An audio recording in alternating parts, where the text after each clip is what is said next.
You are still watching Ways. Now, a day to honor the oldest profession across the world is June 2nd and is observed as International Sex Workers Day. What a great way to match the topic. Marked to raise awareness against the rampant exploitation of sex workers and the terrible condition they live in, the day highlights the abuse and victimization of the workers. Now, on June 2nd, 1975, hundreds of sex workers had gathered in Saint Nizier Church in Lyon, France, expressing their frustration and fury over their criminalized and exploitative living conditions. Now, their demand included freedom from police harassment, a fair investigation into murders of sex workers, reopening of hotels for their work, and so on. Now, going on a strike for 8 days, the workers had launched a media campaign which became one of the first right movements for sex workers across Europe. Now, inspired by the occasion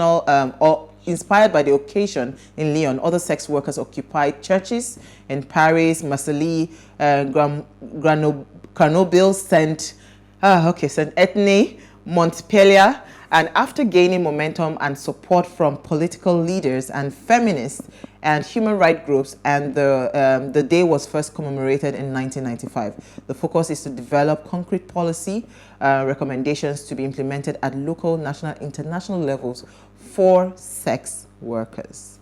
So, happy International Sex Workers Day.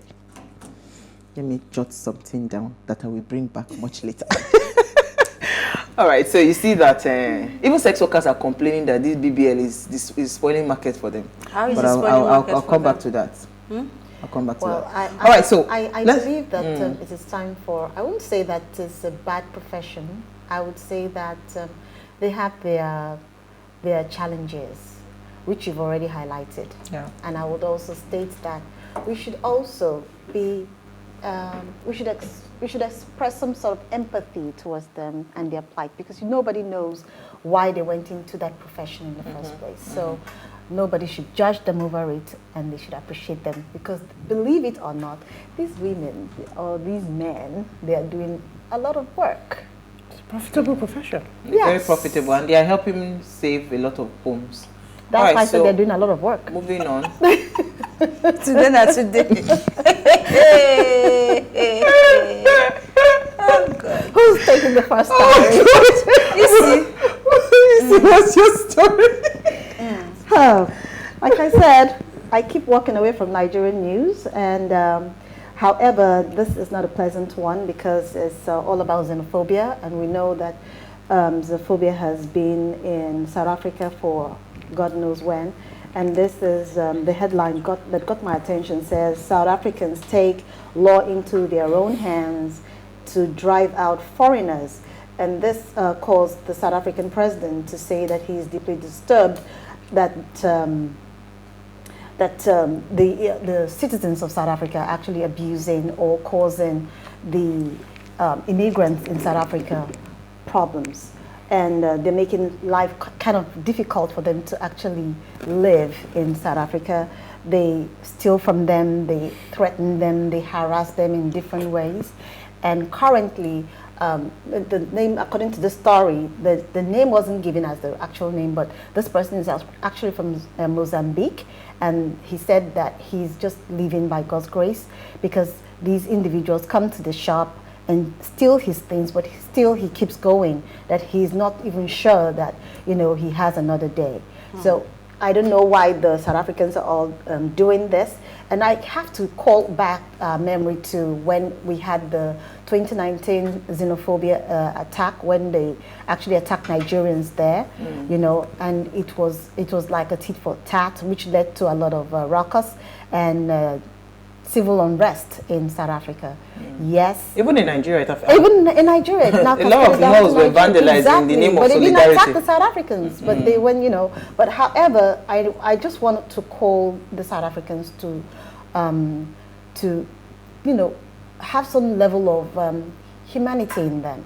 We have our challenges. We all know that that blacks have their problems. We all know that what is causing the problem currently, according to the article, is the fact that 1 out of every 3 South African or 2 out of every 3 South African is out of a job. And these individuals say that their jobs are taken by guess immigrants. what? The other people are not your problem.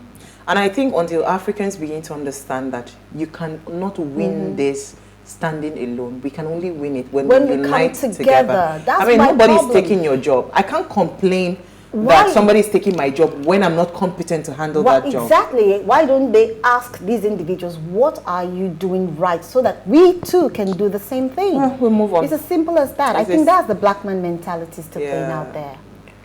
Okay, Uti. So, just to say, jungle justice is not a Nigerian problem. It's not. It's a global issue. But I don't know if I'm going to depress you or give you some context because, you know, again, we're not unique. When you're talking about this, I always think about what the cause is. Yeah. So if there's xenophobia, we didn't just wake up today and we hate people. There's a reason. Yeah. Either we've identified these people as taking away opportunities that we think we have. Yeah. And dare I say that's the case. And I remember, I think it was the late 1400s or early 1500s, so that you will know that this problem is going to be around for a good long while, because it's been around for a while. Totally, I agree. I think it's late 1400s. But that's actually escalated during the 2000s, actually. No, I want to give you some context of how far back this problem. Okay. Late 1400s or early 1500s. So this is around the time of Slave trade. King Henry VII. So the one that came before Henry VIII that had 6 wives. Okay. There was riots back then when the foreigners just started to come into London, bringing in their cheaper meats and cheaper, so people coming from France across Europe, the channel. It caused riots.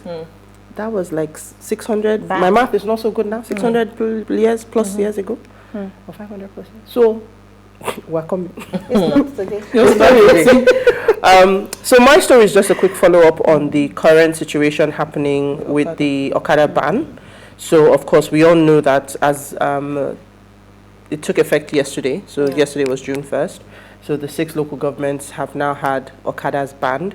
I didn't go out yesterday, so I didn't see the effect. But today, so just coming out between my house and trying to get to the Lekki Express, all I saw was just droves of people walking. And in fact, it took me a few minutes. Like, I'd gone past and I was like, why are there so many people walking? And I realized that people were walking. So this story just says that Lekki residents urge sustainability. So of course we know this is not the first time Okada has been banned in the state. But the Lekki Estates Residents Stakeholders Association has asked the Lagos State government to sustain the ban on Okada activities. And they're basically calling, this was the president of the association calling on the government to say that this is a commendable act, and that we should ensure that it's sustained, of course, to maintain the peace and sanitize the motorways. Why I picked this story was just because, like I said, I saw a drove of people walking today. And I know we've talked about this on the show before, how the concept of the last mile. So, you know, now we're so used to Okadas taking you to your door. And, I mean, that's not necessarily the best case scenario. So when we look at other countries outside of Nigeria, you don't usually have transportation right up to your door. There's a bus stop and then you walk to your house, or a train station and then you walk to your house. But the challenge for me is we don't have a robust enough transportation system. So the distances that people are required to walk to get to bus stops, it's a lot. If you just take, for instance, anybody that is, let me think of somewhere, Lekki has been banned now, but yeah, even just take Lekki, but Lekki even has buses. Let me say Chevron Drive, for example. If you live at the end of Chevron Drive, it's a long walk to actually get to Chevron bus stop on the express. So I just think that, yes, this was a reaction based on the lynching of the man that was killed. But like we said, jungle justice is not new. And we can't keep using what I like to call unimaginative solutions. If people knew that there were consequences for their actions and people were held responsible, in the old days, they used to chop off people's heads and stick them on a spike and leave the head there so we are deterred.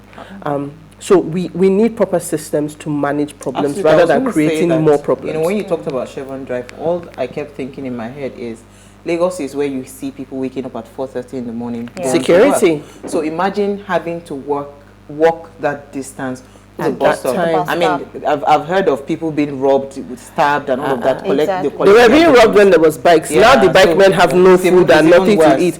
And so they really need to find something that will, you know, I know in Magodo Estate, for instance, at some point they had to ban all the Okadas. But what they then did was created Magodo shuttle buses. Exactly. So imagine if we then have shuttle buses. But again, you must, because again, see, let me tell you something. The menace that these Okada people have is too much. It's real. So it's real, right? So there has to be a very sane solution. Exactly. That So solves the problem. their response to a problem, and that problem hasn't been solved. Absolutely. I guess it's opportunities for people. For people to business think about opportunities it. to start. I just say maybe the government shuttles. start to do shuttle businesses and let the government give them easy, what's it called, licensing and all of those things, so that it makes it easy for them to start quickly, so that they don't have to wait and you know there's no downtime. But Elsie, your story. Okay, so my story is history related, and I guess a life well lived as well. Custodian of Oluomo Rock Deity dies at 137. Oh wow! No way! Oh wow! So the custodian of the deity, popularly known as Oluomo Rock in Abeokuta, Ogun State, Sinotu Sani, known as Iya Oluomo, is dead. Iya Oluomo, that's the mother goddess of the rock, died on Wednesday. She was 137. Oh, wow. Her son confirmed her passing to Premium Times on Thursday. He said his mother died at her Itoko residence in Abeokuta after a brief illness. In the history of the Abeokuta settlers, Egba people revered the mountain for the natural refuge it created for them during the 19th century intertribal warfare. It is widely believed that the rock, which is being worshipped by traditionalists in Abeokuta, is inhabited by spirits. The rock has also become a site attraction to tourists both within and outside Abeokuta. His son said Mama lived in one of the enclaves under the rock for more than 40 years, where she served the god of the rocks. She would have been 135 in August. Oh, wow. Yeah. Oh, wow. So she was the mother of the deity. We're going to miss her a lot. We'll miss her. And I wish, okay, so the time I visited Oluomo Rock, I wish I had, you know, climbed all the way. Because I hear that there's a point where you get that you meet. I have a feeling I met her when I was very small. Right, like, because I went on an excursion. There was one lungu that people were entering, but I didn't have the energy to climb. So I did, and again, I think, what I was wearing was not acceptable. Yeah, it wasn't suitable to climb. I wasn't wearing a pant trousers. I was wearing a skirt, and it was a bit pencil. So I just said, it's not me. You guys should go ahead. Yeah. All right, so my story is actually somehow linked to what we're talking about today. But I just felt it's two ways though. Okay, so this I don't know who I've been following all this drama. These days I don't know. I started following Gossip Matter. Cubana chief priest, you know, there's one guy, I can't remember his name, has been yabbing him about summer body and all of that. You know, he's quite on the big side, right? Yeah. So I thought it would be important to talk about it since we're talking body today. So he was saying that he moved as an Adidas boy to a Balenciaga boss. He said fat for me is the definition of rich. You can only whatever if you're broke and all of that. And he says that if he wanted to go back to the old body that you're seeing there, that he would need to start fasting and prayer. I just want to give a little counsel to Chief Priest. That is my 2 cents. I just want to beg your guy. So this is the mindset that a lot of Africans have, especially Nigerians. They believe pot belly is a sign of big manism. It shows that you are doing well, but it's actually sickness that you have piled up in your body, right? So first of all, I do not subscribe to this saying that being slim means that you are broke. No. I mean, healthy lifestyle. We've seen so many people that passed on just because of their weight. When when the doctors see you and they tell you that, oh, you need to shed some pounds, it means that if you do not do it, you're going to die. So there's no two ways about it. But on the other flip side, your counsel is too long.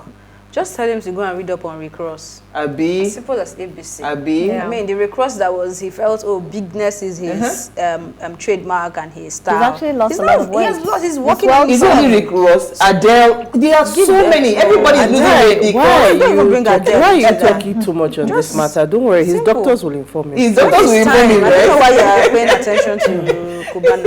His doctors will inform you. But you know, because we are discussing body matter today, now, that people don't want to discuss. But we're going to discuss it after the break. Stay with us. We'll be right back.